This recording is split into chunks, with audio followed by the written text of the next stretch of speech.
Hey guys, it's Eric at Solution Prep, and today we have to talk about college acceptance rates and how they can often be misleading. When you see a college with an acceptance rate of 50% or 20% or 5% of the students who've applied, it doesn't mean it's like buying a lottery ticket where just that's your chance of winning.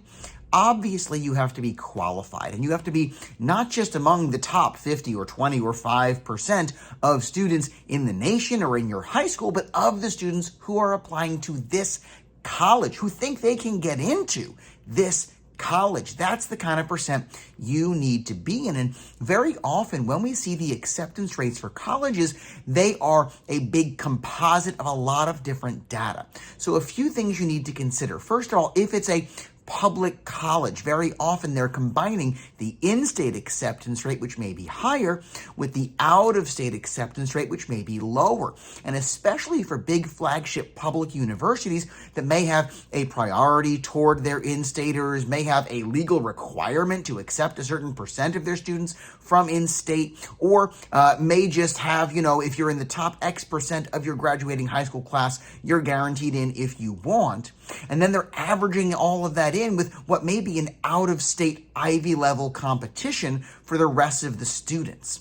So consider that. And if you dig through a college's common data set, and I love this stuff, it's like the college's best kept secrets that aren't secret at all if you know how to read this ugly looking document. Some schools will just tell you the overall, how many students applied, how many were accepted, how many chose to go there. But other schools will break it down by in-state versus out-of-state. And if they do show you that, that is great information to have as well. Something else to consider is they're combining the regular applications with the early applications.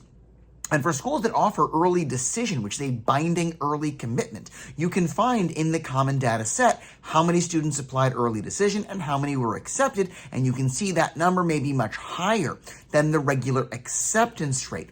But for colleges that don't offer early decision, that only offer early action, you might not be able to find those numbers at all. But again, those numbers may be a lot higher. And if you're not taking advantage of those early application opportunities, you may be reducing your chances of getting in below the overall average.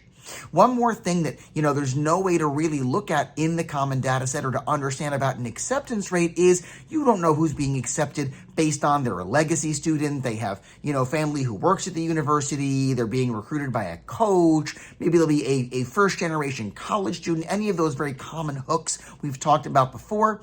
And of course, you don't know what the acceptance rate is necessarily for your major or your school within a school to which you're applying, like the business school or the engineering school or the School of Arts and Sciences. They're mixing all that stuff in. So ultimately, there's no crystal ball that says this is your chance. All you can do is be a competitive applicant. Make sure that you have the kind of grades they're looking for, and they'll show you the average GPA of the incoming freshman class last year. They'll show you the average SAT scores from 25th to 75th percentile. And if you're above and beyond that range, you have a better chance than the percent they're giving you of getting in. But if you're within or below that range, of course, your odds go down. So consider this as you look at the great big spectrum of things. And if you have questions, call us at 732-556-8220. We are here to help.